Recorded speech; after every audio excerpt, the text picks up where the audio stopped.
Welcome to a new Daily Top Askreddit video. Today's topic.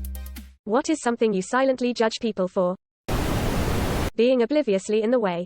Like getting to the end of an escalator and just standing there. Or standing with a group of people in a doorway or aisle. Or stopping to stare at your phone in the middle of the sidewalk. Just move out of the way like 2 steps and everyone's life is easier.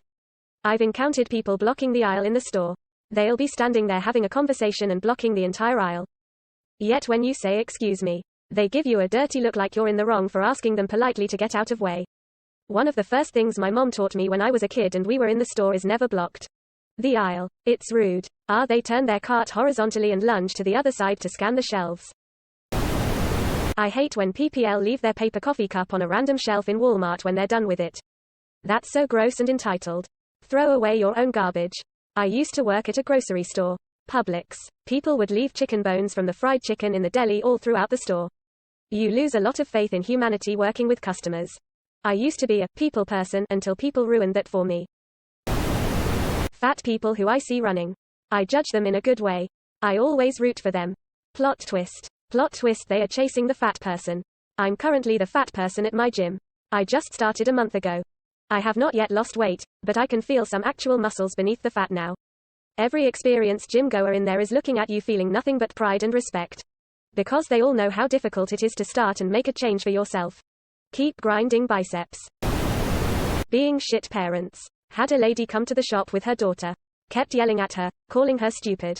She had a "World's Best Mom" bumper sticker. That's just plain sad. Every child deserves a parent, not every parent deserves a child. Watching videos at full volume in public. I don't understand this. Had someone blast music on the bus. I looked at them like, are you fucking serious? She looked at me like I'm an asshole. You get kicked off the bus where I live if you do this. One warning, I think.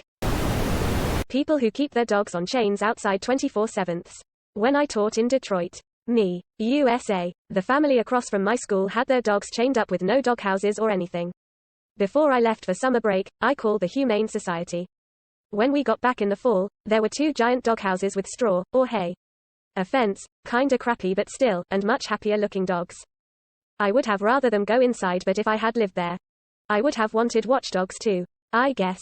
When I feel shitty, I remember that I did do that one good thing that one time. Before he moved away, I had a neighbor that would keep a dog on an about a 12-foot chain with no doghouse, no shade or anything. I can't count how many times I had to go over and water and feed the dog, and this was in summer in the South. I called it in, and so did another neighbor, and he was out building a doghouse and putting in large dishes for food and water sometime later. Had a talk with the officer all about it when he came around. Edit for clarity. This is how we got our old dog. My brother started a new job, and the commute to and from work took him along a different route. He kept noticing a dog in a field and initially thought it was living its best life. We lived in a rural area at the time, and most homes had lots of yard space.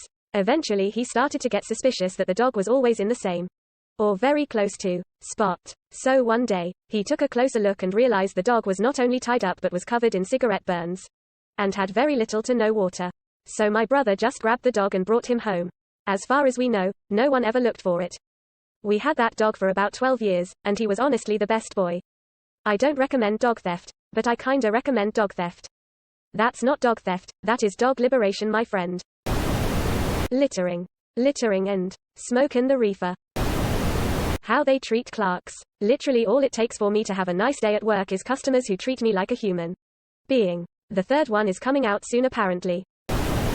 Littering. Chewing with their mouth open, drunkenly touching people. I've said this many times and I'll say it again.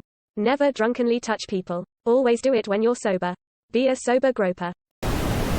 Those who tend to play their favorite music so loud and on speakers so all of the people around him can hear the music. Like, for the love of G, put on some earphones or AirPods or headphones. Sheesh. Additional notes. Reason why I silently judge them is because I am a tiny lady, and if I even attempt to tell them to lower it down, they will just look at me and laugh while shaking their silly heads and just continue to play the music. Again, I am just sharing an experience I had when I was riding a public transpo. All of us are from the graveyard shift and someone decided to play his songs so loud that we cannot even think. We cannot even have some nap. The ones that do this while hiking in nature. Or at a campsite. Until 2 a.m. I understand being in a toxic or shitty relationship and that some people can't leave. I understand that. But I've met some girls who are balls deep obsessed with their shitty ass boyfriends and think that They can change them or think they're in love when the guy's an asshole and a bum. My neighbor, for example, cares more about her druggy boyfriend than her own child. Stuff like that I will judge you for. My niece ATM has lost custody of 2 kids because her boyfriend duct taped the neurodivergent one. And she lied to the cops for him.